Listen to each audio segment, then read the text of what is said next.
کوئی نہ جانتا اگر اللہ کے یہاں سے قبولیت نہ ملی ہوتی. لیکن پھر اللہ تعالیٰ نے کیسا درجہ عطا فرمایا کہ رسول اکرم صلی اللہ علیہ وسلم نے ارشاد فرمایا کہ جس گلی سے عمر گزرتے ہیں شیطان اس گلی کو چھوڑ دیتا ہے. اسی لیے آپ دیکھ لیں جتنے اہل باطل ہیں، اپنے کو مسلمان کہنے والے جتنے اہل باطل ہیں، سب کا نشانہ حضرت عمر ہوتا ہے.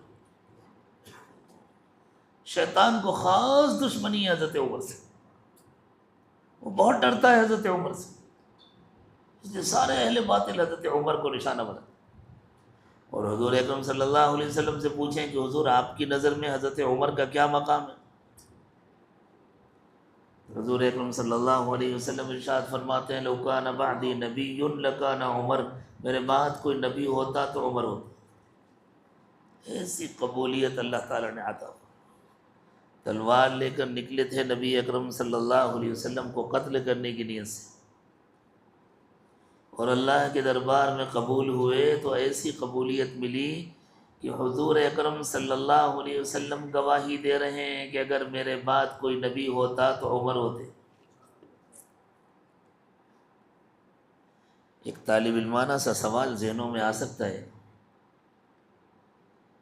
کہ حضور اکرم صلی اللہ علیہ وسلم کے بعد حضرت عمر سے اوپر حضرت ابوبکر کا مقام ہے، تو رسول اکرم صلی اللہ علیہ وسلم نے حضرت ابوبکر کے بارے میں نہیں فرمایا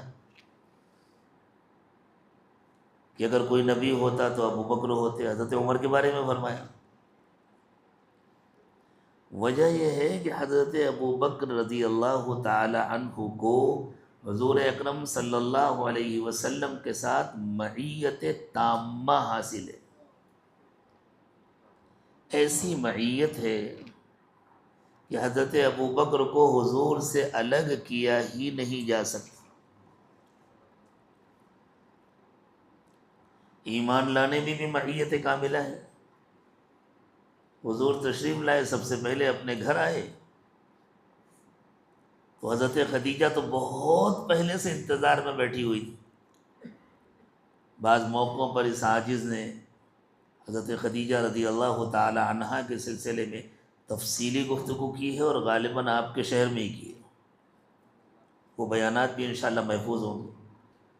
حضرت خدیجہ تو بہت پہلے سے انتظار میں تھیں، انہیں معلوم تھا کہ نبی ہوں گے تو یہی ہوں گے.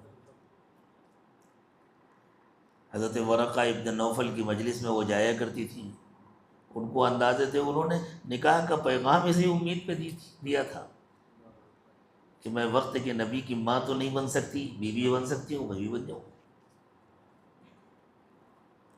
لیکن حضرت ابوبکر کو تو پہلے سے کوئی اندازہ نہیں تھا نا. جیسے ہی حضور اکرم صلی اللہ علیہ وسلم نے بتلایا انہوں نے فوراً قبول فرما لیا.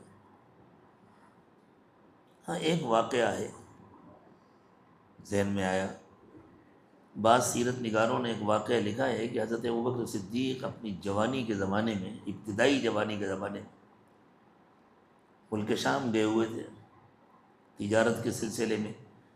عرب کے بچے تھوڑے سے بڑے ہوتے تھے تو بس وہ تجارت میں لگ جاتے تھے، وہ تو گھر کا کام تھا ان کا.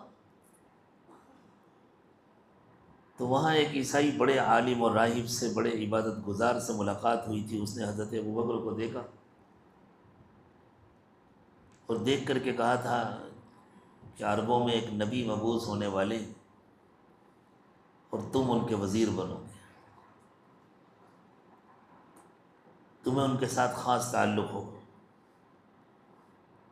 حضرت ابوبکر نے اس واقعے کا کسی سے تذکرہ نہیں کیا تھا، کسی سے، بالکل سنی انسنی کر دیا تھا.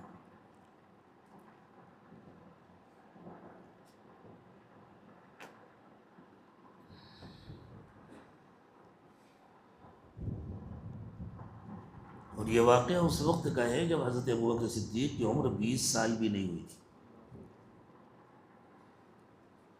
اور جب رسول اکرم صلی اللہ علیہ وسلم کی نبوت کا اعلان ہوا، اللہ تعالیٰ کی طرف سے آپ پر وحی نازل ہوئی، تو اس وقت حضرت ابوبکر صدیق کی عمر 38 سال تھی. جیسی ملاقات ہوئی، دوستی تو پکی تھی، حضور نے اپنی دعوت پیش کی تو حضرت ابوبکر نے کہا، بعض سیرت نگاروں نے یہ لکھا ہے، حضرت ابوبکر نے کہا حضور آپ کی نبوت کی دلیل، فرمایا وہ جو تم نے غالباً خواب دیکھا تھا یا کسی نے بتلایا تھا، تم کو بتلایا۔ تو ابوبکر نے سوچا وہ تو میں نے کبھی کسی کو بتلایا نہیں تھا، کسی سے تذکرہ ہی نہیں کیا، فوراً کلمہ پڑھ لیا۔ تو ایمان میں بھی معیت، اور پھر ہجرت میں بھی معیت، ایسی معیت کہ اللہ تعالیٰ نے فرمایا اذ قال لصاحبه لا تحزن ان اللہ معنا، جب انہوں نے اپنے دوست سے کہا، اپنے ساتھی سے کہا، کس نے کہا، کس سے کہا؟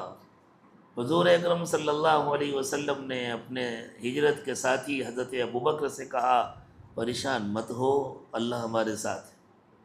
یہ معیت کبریٰ ہے، معیت تامہ۔ پھر قبر میں بھی معیت، اور حضرت امام ربانی مجدد الفسانی رحمۃ اللہ علیہ نے فرمایا کہ حضرت ابوبکر کو رسول اکرم صلی اللہ علیہ وسلم کے ساتھ جنت میں بھی معیت حاصل ہو، ایک ہی جنت میں دونوں حضرات کا قیام ہوگا۔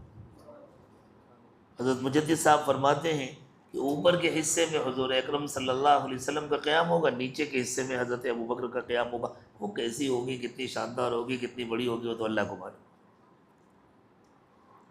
تو جب حضور فرما رہے ہیں لو کان بعدی، اگر میرے بعد کوئی ہوتا، اور حضرت ابوبکر کو معیت تامہ حاصل ہے، تو حضرت ابوبکر تو حضور کے ساتھ چلے گئے، اب بعد میں کون بچا؟ عمر بچے۔ پھر بعد میں تو سب سے بڑا مقام عمر کا ہے رضی اللہ تعالی عنہ، تو فرمایا لو کان بعدی نبی لکان عمر، اگر میرے بعد کوئی پیغمبر ہوتا تو حضرت عمر ہوتا۔ یہ مقام و مرتبہ کب کیسے ملا؟ اللہ کے یہاں قبولیت ملی تو ملا۔